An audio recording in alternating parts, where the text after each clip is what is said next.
Tá me ouvindo?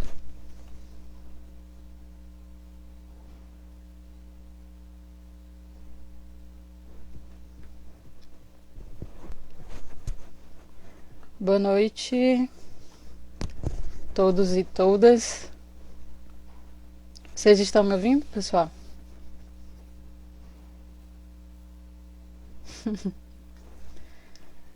Hoje vamos iniciar a parte 2 da nossa live sobre o gótico. E relembrando como foi a nossa estrutura na live anterior, como somos três pesquisadoras, três que vão estar aqui comentando, analisando e discutindo, vamos revisar por blocos. Então, primeiro, eu vou convidar Jamile para estar comigo discutindo alguns pontos. E no segundo bloco, Manuela, que também participaram junto comigo semana passada. Jamile, vou te chamar agora, espero que... Para quem não participou, quem não pôde assistir a live anterior, discutimos alguns elementos do gótico, comentamos sobre as nossas pesquisas e respondemos algumas questões nos comentários das pessoas que estavam assistindo. E fica o convite, né? Para quem quiser comentar algo, perguntar, tirar dúvidas, questionar ou falar de suas experiências leitoras com o gótico, né? Os comentários estão abertos. Todo mundo me ouvindo? Jamile me ouvindo? Oi, gente, boa noite. Boa noite, Jamile. Tá me ouvindo bem? Tô, tá ótimo. Tá ótimo hoje. O Wi-Fi resolveu funcionar. Oi, gente. Boa noite. Isso, boa noite. Esse é a nossa terceira live temática, mas oficialmente quarta live. Já fica aqui o convite para a live de segunda-feira, dia 1º de junho, com outras pesquisadoras do grupo de pesquisa das leituras em série, Benedita Gama e Andrea Leite, que elas vão estar discutindo sobre leitoras e poesia, qual a sua experiência com poesia, né? As duas trabalham com tradução. Eu conheço mais o trabalho de Benedita, que trabalha com Emily Dixon, e ela vai trazer comentar sobre a proposta dela do mestrado, ela como pesquisadora, e espero que vocês possam acompanhar também. E futuramente a gente vai estar divulgando futuras lives com outros temas, com outros pesquisadores, e vocês podem também sugerir temas que talvez vocês tenham curiosidade. Para iniciar a live de hoje,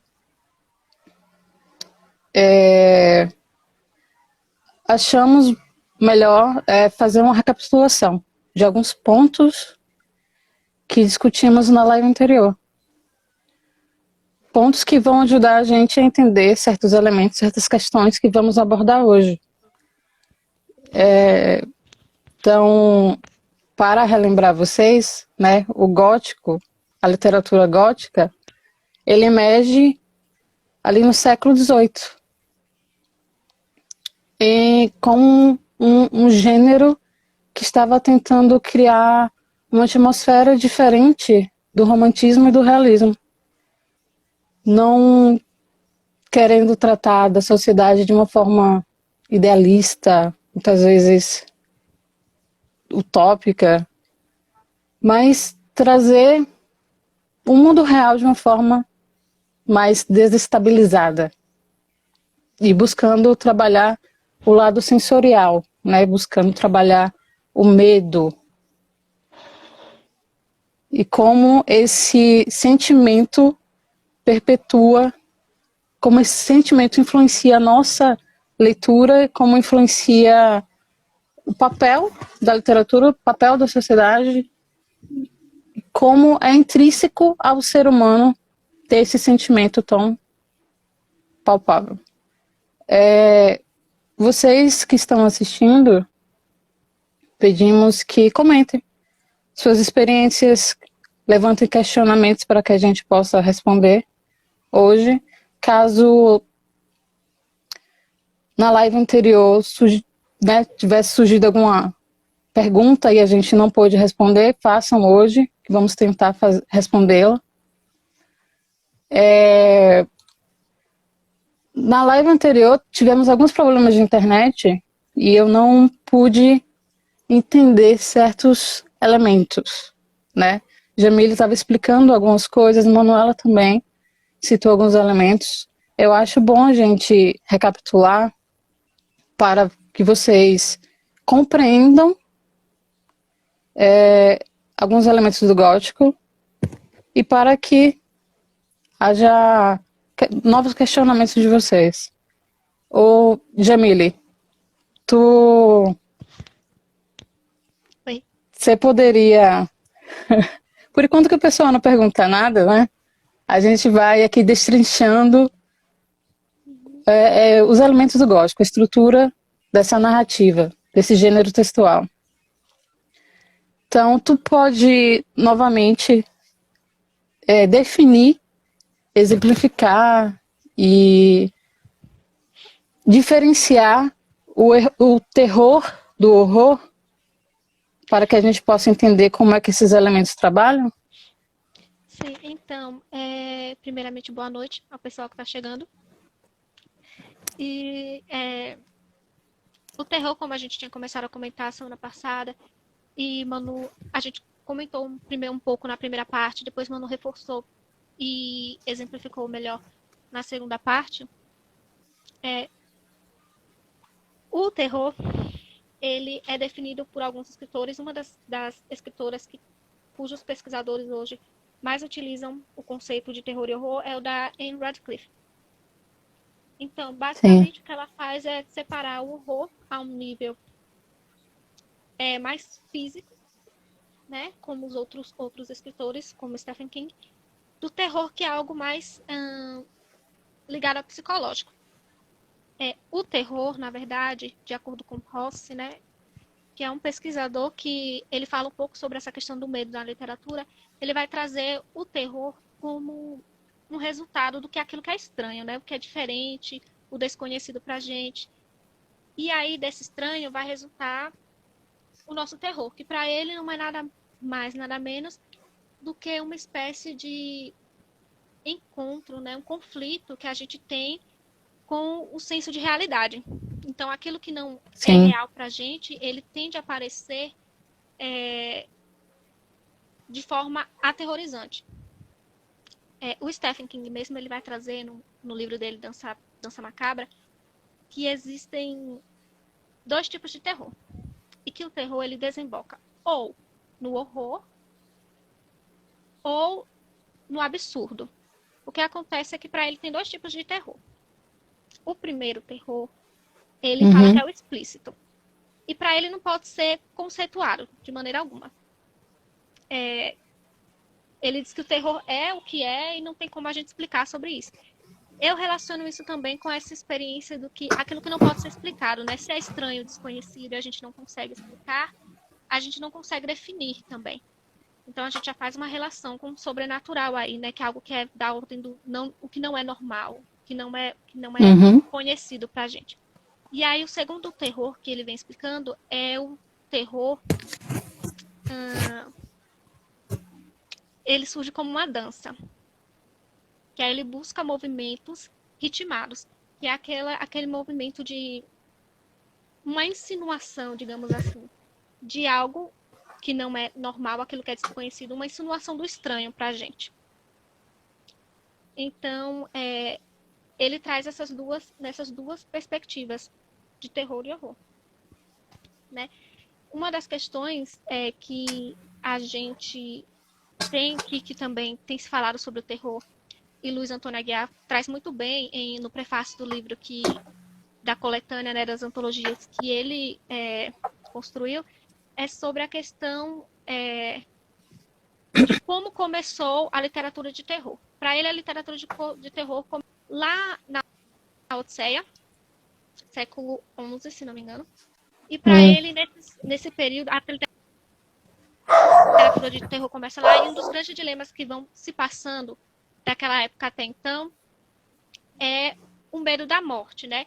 E aí, para ele, o terror lida com essa questão de...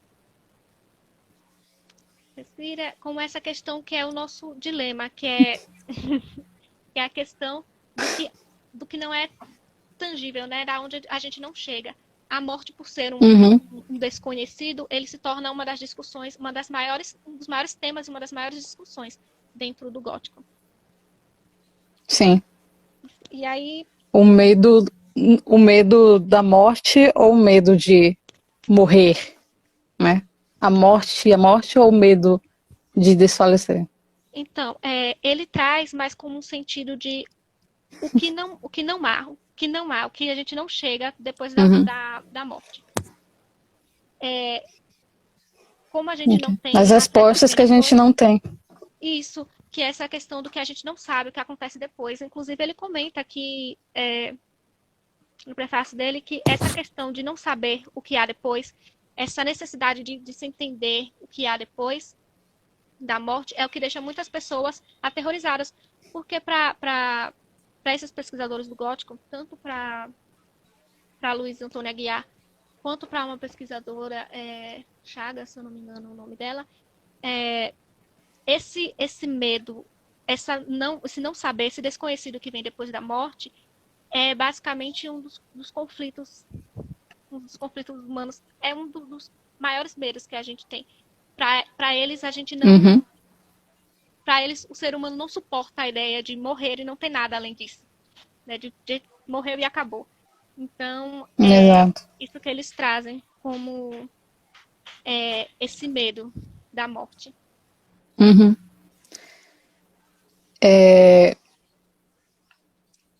Juliana sugeriu que a gente comente sobre os tipos de gótico, né? A passagem de subgêneros no grande gênero que é o gótico. Então, vamos tentar fazer um cronograma aqui dos subgêneros do gótico e desses delinear ou estruturar como os elementos são trabalhados. Tudo jóia, Jamília? Tudo. Pronto, bora lá. Então, primeiro... Jóia. Então, primeiro... Gente, eu não sei fixar o tema da live. Como eu faço isso? Também não sei. Eu não sei fazer. Me ajudem. Tem alguma aqui? Onde está o tema? Eu não compreendo como fazer também. Vamos aguardar, Thiago. Eu não sei. Então. Apareceu aí. Desculpa aí a falta de domínio com as lives, mas é algo novo. Voltando aqui, o primeiro... Vamos colocar o primeiro momento do gótico, ali com o Castelo de Otranto, com a Anne Radcliffe também. A gente tem um gótico fantasmagórico, né? É um gótico que lida com o sobrenatural, com o que vem após a morte, mas ainda é o eu com o outro. É o medo de um ser que surge pós a morte.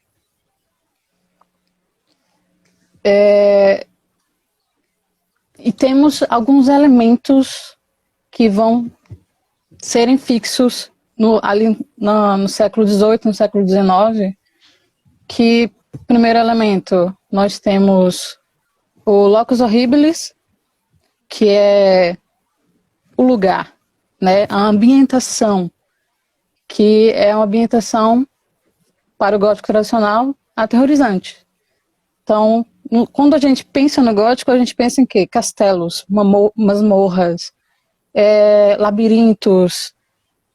Sempre é um ambiente escuro, sempre é à noite. Muitas vezes tem névoa.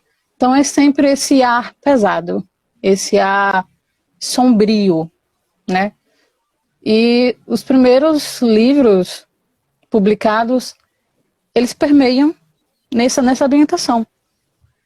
O segundo ponto é a figura monstruosa, né? A personagem monstruosa, que é o monstro, que é ou fantasma, ou vampiro, ou uma criatura criada em laboratório, como Frankenstein, mas é sempre um medo que se torna corpóreo.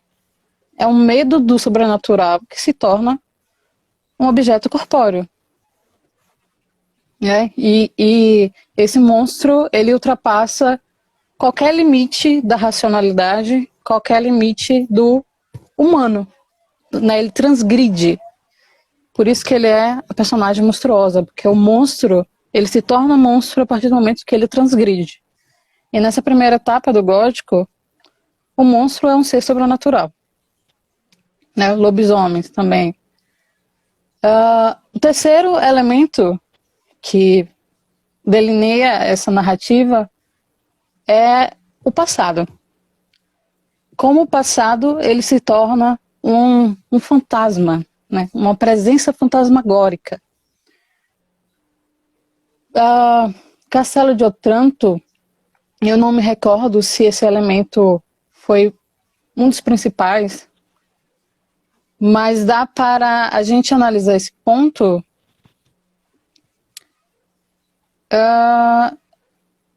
deixa eu lembrar. Morro dos Ventos Vivantes. Dá para a gente ver o passado como um grande problema. Os personagens nunca conseguem superar fatos ocorridos no passado. Ele sempre está ali causando conflitos, causando medo e angústia nos personagens, mesmo que tenha passado anos e anos e anos. Então, o passado ele retorna como aquele fantasma. Aquele fantasma que a gente não consegue superar. A gente não consegue deixar para trás, realmente. Então, esses elementos, três elementos, são a base da literatura gótica tradicional. Mas ainda é o personagem com algum receio, com algum medo, que de certa forma tem um corpo, que é corpóreo. Ou é o vampiro, ou é o lobisomem, ou é o fantasma, ou é uma casa mal assombrada, como a queda da casa de Usher. Mas aí a gente já tem uma quebra. Né? Quando chega ali em Edgar Allan Poe, a gente já começa a ter um subgênero, que é o fantástico. Então, a gente dá vida a coisas inanimadas. E a gente começa a criar conflitos não mais com o monstro, não mais com um medo que se torna corpóreo, mas esses objetos inanimados, que também são corpóreos, são expressões, são medos internos. Então a gente começa a delinear o que é o gótico de hoje, que é o medo do eu, o medo de conflitos interiores, não mais o monstro, não mais o outro, e sim o eu. E Edgar Allan Poe já começa a traçar isso ali no século XVIII. Século XVIII também. E a queda da casa de Usher é um ótimo exemplo, né, para quem quiser ler dessa transição do gótico. Manu poderia falar melhor sobre Edgar Allan Poe, né? Que foi uma das pesquisas de Manuela. Jamile, você pesquisou sobre um elemento muito importante no gótico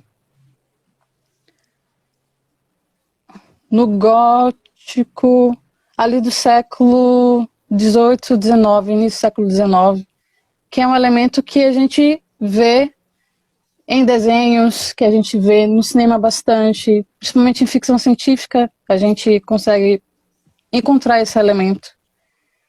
E é algo que a gente diariamente entra em conflito.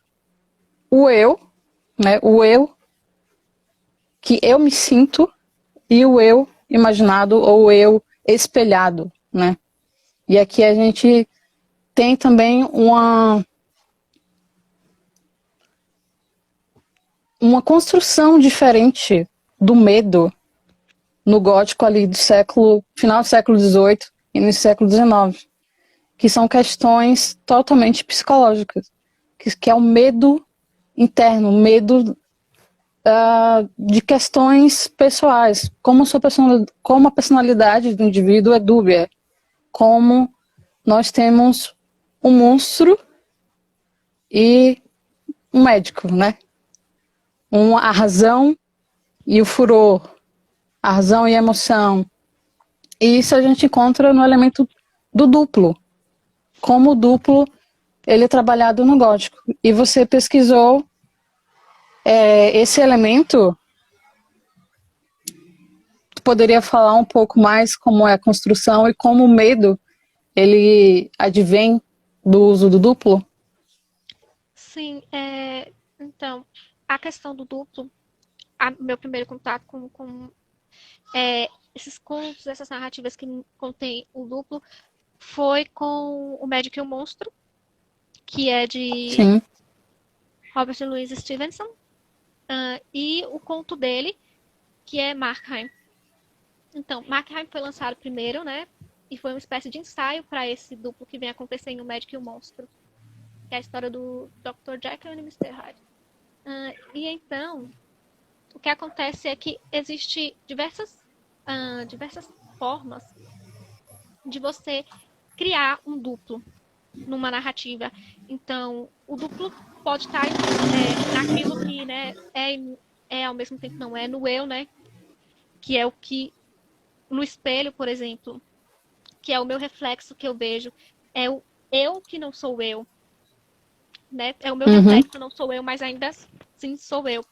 Tá também principalmente nesses elementos que refletem, por exemplo, na questão do reflexo da água, que a gente nota em algumas narrativas. A gente nota também em algumas cenas de filme, esse tipo de coisa, naquilo que tem uma Sim. sombra. Em Dr. Jekyll e Mr. Hyde, ele vem muito na questão de monstruosidade mesmo, né? O eu, que era o Dr. Jekyll, né?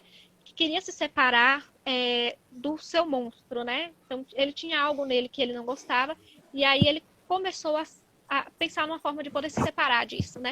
Que é o que geralmente o ser humano tende a fazer, que é sempre separar os seus lados ruins, né? Sim. E é uma questão... Expurgar, né? Isso. E é uma questão, assim, que traz muito no gótico esse escancarar, né? Da monstruosidade humana, dessa deformidade Sim, sim, humana. sim. Então, por isso alguns contos realmente chocam as pessoas nesse sentido de mostrar somos humanos e a gente é horrível, né? E por mais que a gente pareça que não é, a gente é bem dessa forma, né? Ele foca bem nessa deformidade humana.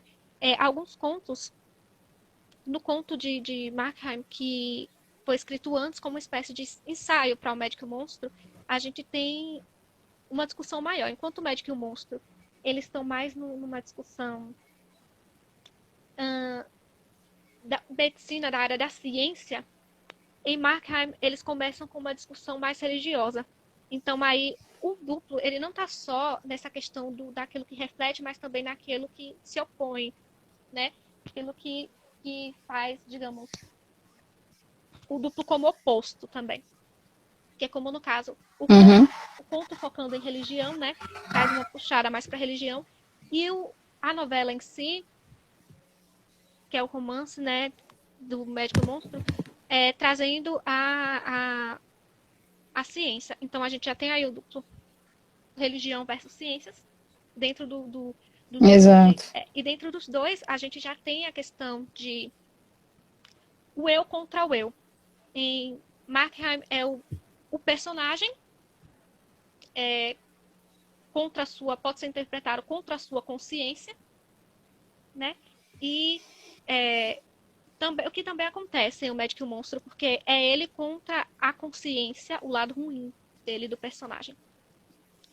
Outro ponto também que foi lido durante o período de graduação, que aborda o duplo, foi Espelho de Machado de Assis. Que é a pessoa se olha no espelho e não se reconhece, não consegue se reconhecer. Que é também abordado lá em Marca, esse olhar no espelho, né? E se vê monstruosa do jeito que é. E a pessoa se vê e não gosta daquilo que vê, porque ela vê o que realmente é. Que é até uma das brincadeiras que eu penso na série mesmo, que eu faço relação com o Black Mirror, que é aquela tela preta que você olha e você se enxerga. É algo que é assim, você vê a sua monstruosidade fora da tecnologia. Ele tem Uhum. vários episódios que abordam a monstruosidade humana, né? Como o do Uhum. ursinho, o episódio do ursinho. Uhum. E a tecnologia, né, como um elemento do gótico contemporâneo, né? Isso. Como o medo do desconhecido a partir da tecnologia, a partir dos avanços tecnológicos, né? Ali desde o início do século XX, é um tópico principal do gótico, né? E daí advém a ficção científica. Mesmo, né, a gente tendo o primeiro livro tido como ficção científica, que é Frankenstein, lá no século XVIII, o sci-fi ele realmente só vai se firmar no século XX, com outras narrativas.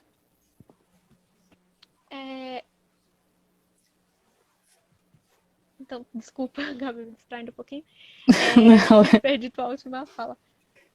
Então, ainda falando sobre o duplo, a questão de o pessoal comentou, né? A Viviane tinha posto um ponto interessante, estava até vendo o comentário dela, que é essa adaptação desses elementos, que é o que eu, por exemplo, de livros, eu não me recordo de ter visto um livro que trabalhasse com o duplo e ter visto um filme logo sobre isso.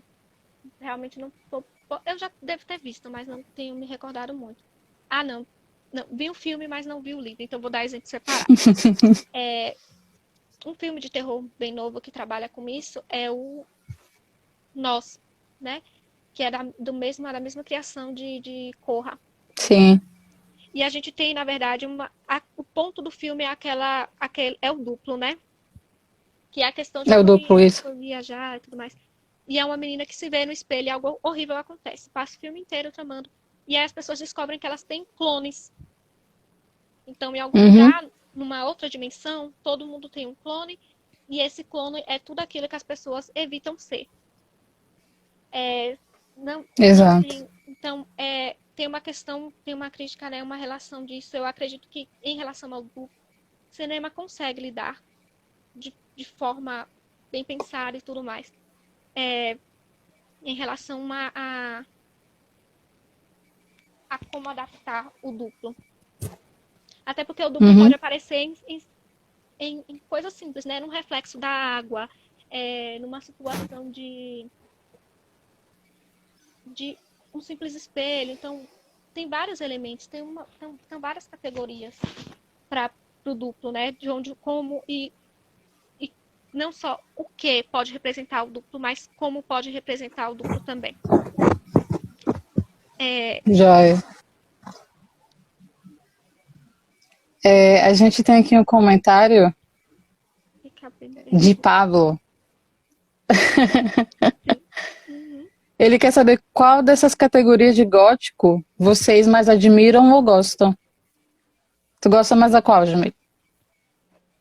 Eu tenho uma leve inclinação pro terror mesmo, assim, é, não é, acho que porque eu passei um bom tempo pesquisando, mas eu acredito que o terror, ele lida muito bem. O horror, na verdade, ele é muito bom para causar essa sensação de medo. Eu lembro que eu vi um comentário que alguém perguntou, e aí vocês, que tipo de literatura vocês leem que dão medo? E esse tipo de coisa. Eu acho que para funcionar essa questão do medo comigo tem que ser. Não funciona muito bem o horror porque me choca, não fico com medo, né? Mas eu fico chocada. E depois do choque vem o Uhum, cômico, né? Que é o absurdo pra mim. uhum, Mas o terror, na verdade, tem sido o meu favorito, na verdade, pelo que a gente desconhece, né? A gente tem mania de se apegar ao que a gente não conhece e querer descobrir sobre isso. Então, eu acho que o meu uhum, apego ao terror é por causa desse o que eu não sei. O que eu não sei e que o que pode ser, o que eu possa vir a saber com esse tipo de uhum. literatura. Joy. O E o seu? meu já tá ligado. Eu tô te cortando, né? Não, pode continuar. O meu já tá ligado ao meu gosto literário. No gótico eu tô lendo bastante literatura cósmica. Desde Lovecraft eu tô indo mais por esse subgênero. Então, também é o medo do desconhecido, mas é um desconhecido que vem de outro mundo. Ou que vem do nosso mundo, mas é tão. É como se fosse em um universo paralelo dessa própria Terra. É tão desconhecido que a gente. Que tem um outro universo dentro dessa Terra que a gente não faz ideia nenhuma, né? Monstros, criaturas, divindades que vêm para destruir ou assombrar, enlouquecer os seres humanos.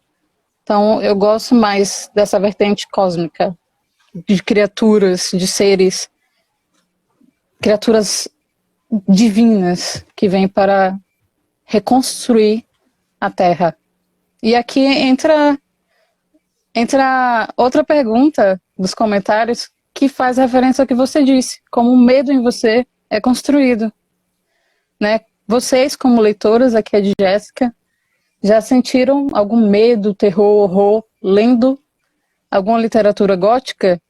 Qual delas foi a mais impactante? Jamile pode falar, porque ela não tem medo nenhum. Ela dá risada com essas. No meio da leitura, ela começa a rir. Pode falar da tua experiência, que é totalmente diferente da minha. Então, eu meio que comecei, na verdade, eu tinha medo da narrativa de terror quando ela era contada. E também quando eu tinha lá meus 6, 7 anos, né? Então, geralmente esse medo era posto, essa narrativa oral, né?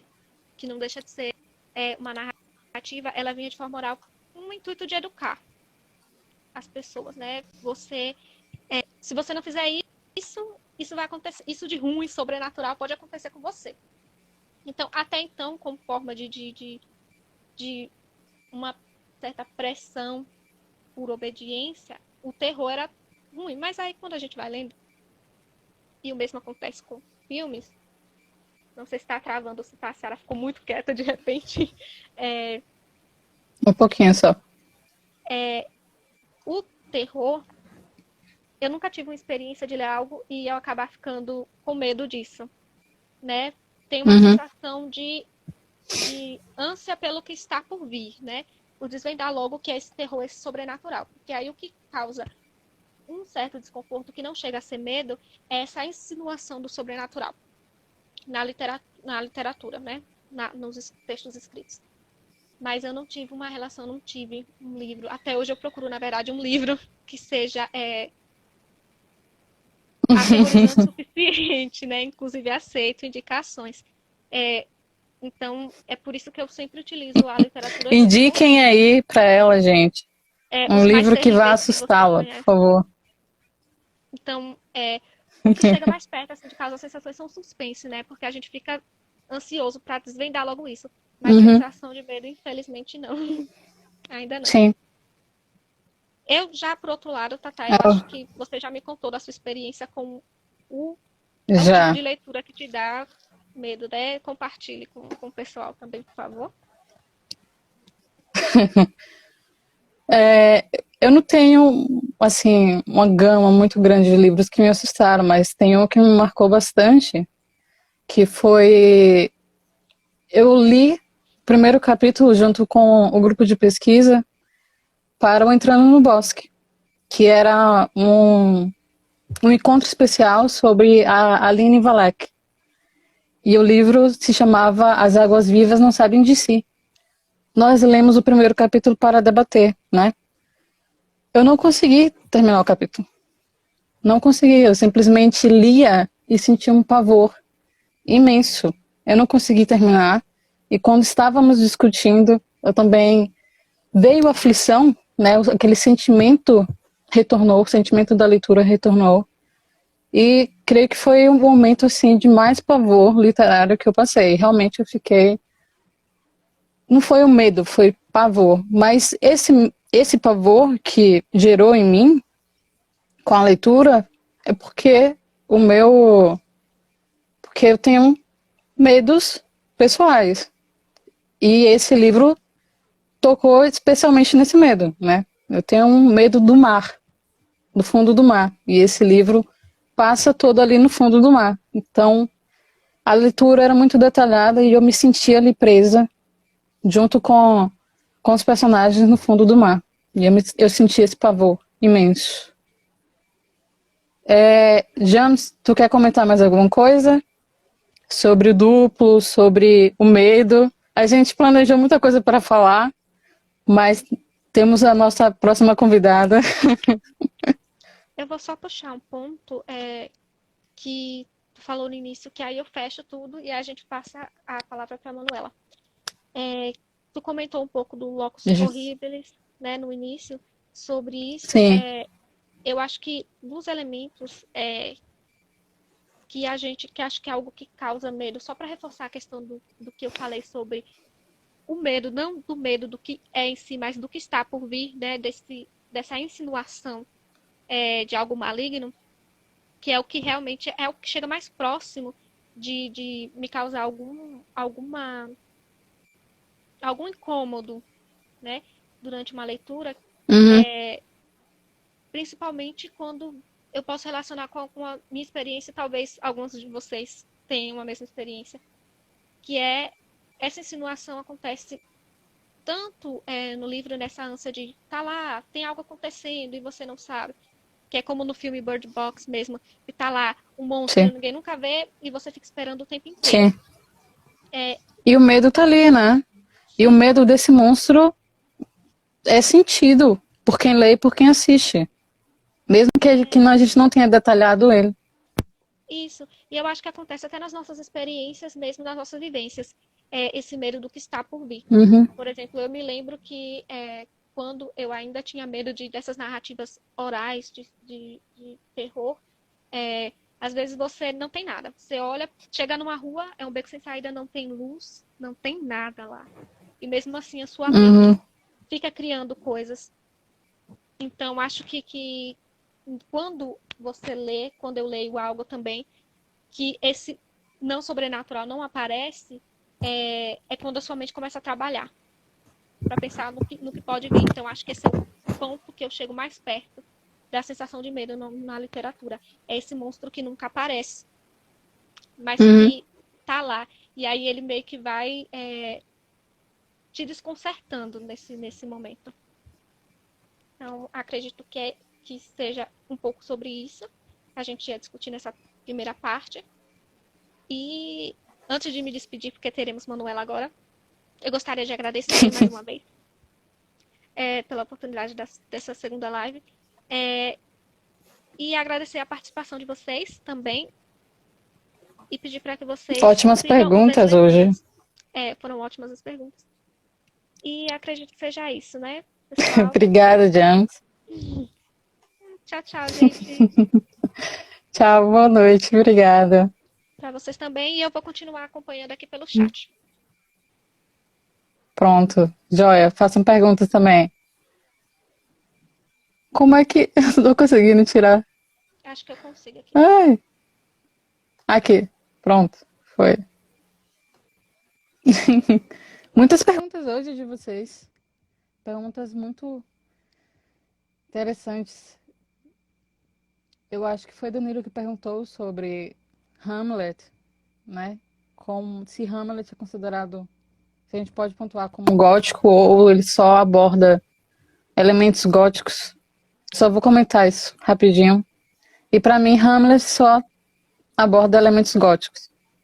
Ele não trabalha tanto em conjunto os elementos. Ele puxa o fantasma às vezes, ele puxa o passado, mas o passado é deixado de lado depois. Então, é mais um drama e questões políticas, familiares, do que um trabalho muito forte com o gótico. Boa noite, Manu. Boa noite, Tatá, boa noite, pessoal. Consegui, Mais vocês uma não estavam vez me aqui. vendo. Hoje deu certo da primeira vez, felizmente, né? Como? Hoje deu certo da primeira vez, né? Que semana passada foi mais difícil de entrar. Tá me ouvindo bem? Foi. Eu tô te ouvindo muito bem, agora eu tô te vendo assim meio fragmentada, Deixa. Pode ser minha internet, que mas está o muito boa áudio esses tá dias. ótimo. Pronto, então o que importa é que eu vou falar, não importa o que vocês vão ver aí. Então, tá ótimo. Estão me ouvindo bem, pessoal? Estão me ouvindo bem? Comentem aí se o áudio tá bom. O áudio tá bom, sim ou não? Eu tô com internet móvel, então é complicado. Uma hora tá boa, outra hora tá bem ruim. Então, boa noite, pessoal. Vamos dar continuidade que vocês estavam discutindo agora. Uhum. E eu vou começar com uma pergunta para você. Pronto. Foi lá, assim, foi Viviane que perguntou. Deixa eu ver se eu encontro a pergunta dela. Mas é referente a séries e filmes. Se você acha que os filmes hoje, as séries hoje, eles conseguem trabalhar os elementos do gótico, ou dualidade, ou transgressão, conseguem trabalhar esse medo. Sim, acho que eles trabalham, sim, trabalham bem tudo isso, mas a gente percebe que são outros métodos que eles aplicam, né? Quando vão adaptar, quando vão produzir filmes mais voltados para nesse gênero gótico ou mais voltado para o terror e horror explicitamente, especificamente. Então, eu acredito que sim, pelas experiências que eu tenho de filme, de vida, acredito que sim, pelos que eu já assisti, eles conseguem trabalhar, mas é isso. De outra forma, formas novas, ou explicitando coisas, trabalhando mais voltado ali para uma temática ali, trabalhando mais efeitos visuais, né, que é o que dá esse impacto, que chama a atenção, não só a imaginação, o ambiente. Então, os efeitos visuais, eu acho que está muito presente para causar esses efeitos que a gente tem pela leitura. E acho que eu acredito que sim. O que você acha? Eu também. É uma outra materialidade, né? É uma outra arte. Então, ele vai pegar tanto a TV quanto o cinema, vai adaptar para o seu público, para deixar mais claro, ou deixar, né? Mas eu acho que ele trabalha muito, estão trabalhando muito bem, né? Eu acho que no início do cinema, quando eles pegavam criaturas do gótico, era algo muito caricato. Sim. Utilizava do horror mesmo, criaturas feias, para causar o medo em quem estivesse assistindo, né? Por exemplo, Nosferatu, que é um dos primeiros filmes monstruosos, né? É uma criatura horrenda. Mas quando a gente vai ver a narrativa, apesar que eu assistindo um filme antigo desse, vou achar engraçado, né? Sim. Mas para o público da época era assustador. E era tudo novidade, hoje, né? Por exemplo, exato. As caracterizações, eu acho que tem um ótimo, os efeitos. Com certeza. Tem um ótimo exemplo de construção da monstruosidade, do passado fantasmagórico e da ambientação que é a série A Maldição da Residência Hill. Sim, Que perfeita, a gente, né? perfeita. Eu ia trazer esse exemplo também, porque ela traz de Pois tudo é, ali para causar esse impacto. Que com ainda que as certeza. cenas não sejam chamativas ou Uhum, grotescas, eles trazem ou cortes de câmera, ou a própria sim, atuação, que é muito boa, a atuação é muito boa, os personagens são sim, muito bem construídos. Então, toda ela ali, toda a construção ela, dos flashbacks que os personagens têm, até as cenas que elas se interligam uma na outra. Então, traz esse efeito de assombro, de medo, de tensão para a gente que está sim, com assistindo. certeza. E ainda que no Uhum, final a aparição, o fantasma, a criatura não seja assustadora ou grotesca, nós uhum, sentimos a tensão ali que aquele personagem passa, que aquela situação, aquele ambiente, aquele locus transmite pra gente, aqueles efeitos, aquelas trilhas musicais trazem pra gente. Então é maravilhoso, exato. indico E para todo lembra, mundo que ainda não assistiu. com certeza. E lembra bastante a queda da casa de Usher, porque, tipo, a gente tem Sim, um ambiente que se torna o próprio monstro, que é o que vai exato. aterrorizar, né? E tá E ligado aos é personagens, esse, a quem vive ali dentro. exato, exato. E eu gosto bastante dessa série porque a construção do passado, como o passado ele vem realmente como um fantasma que aterroriza, é muito forte. Porque os Uhum, personagens, acontece ali o fato quando eles são crianças. E eles sim, retornam para aquela casa, sendo que eles não conseguiram progredir na vida. Nenhum dos personagens progrediram na vida. Então o passado, amedrontador, o passado sempre esteve ali. E eles exato. E a retornam gente para aquela casa percebe. porque o passado busca, né? Pode terminar. Exato. E a gente percebe também como eles lidam com esse medo ali que foi criado, instaurado ali na infância, na família. Vocês Uhum, começaram a discutir também, falaram sobre essa construção do medo e como a gente liga, a gente dá conta desses medos que a gente vive hoje em dia, com as situações que a gente vive, com a uhum, pandemia que a gente está passando. Então tem também essa construção do medo ali, como cada um desses personagens lidam com medo. Um busca a droga ali, os remédios para se livrar desse medo instaurado quando criança, isso. a outra não Ficam acredita, atormentados, ficam atormentados, ou não ignoram. acredita, ignoram, Exato. finge que aquilo não aconteceu, mas de certa forma ali no subconsciente sabe que aconteceu e tem aquele Uhum, medo de acreditar que aconteceu. É o medo uhum. de E, sentir o medo daquela coisa ali que sabe que existe, mas não quer acreditar que existe. uhum. E outros tentam ser racionais o máximo que podem, né? E Sim, é uma forma de fuga também. exato. Negar que Pensar. passaram por aquele trauma. E é uma coisa, você comentando aí, é uma coisa que está acontecendo bastante hoje na pandemia. Como esse medo, ele é bem. A gente segue o mesmo rumo. Ou Uhum, as pessoas negam esse sim, medo e começam a brincar, a fazer memes, a debochar da situação. Ou são histéricas a ponto de não conseguir conviver com esse medo. A ter exato. crises de pânico, a ter conflitos Ansiedade. diários. Que também liga com Aí aquele uma medo das coisas. do futuro, do que vai Pode falar, acontecer, que mano. é o medo do desconhecido, Exato, o imprevisível. A gente não exatamente. sabe o que vai acontecer. Então a gente tenta Uhum, lidar com esse medo da forma que a gente pode, né? Quem não está tão uhum, emocionalmente preparado vai lidar de uma forma, quem é muito racional vai ligar de outra forma, quem quer com transformar tudo em certeza. uma piada, quer pensar que aquilo vai passar, ter esse lado mais positivo também. A gente encontra muito isso nas internets, no meme, nos memes que a gente tem, Uhum, encontra na internet essas brincadeiras, que é uma forma de lidar com medo também. Pensar que existe uhum, aquilo ali, mas que em algum momento vai passar. Então, ó, vamos seguir firme aqui, que também é um pensamento mais positivo, mas é um pensamento positivo que fecha os seus olhos para a realidade. Você não está encarando com aquilo com certeza. É uma seriedade. fuga, né? É uma fuga. Não é lidar realmente, é fugir do problema, é negar o problema.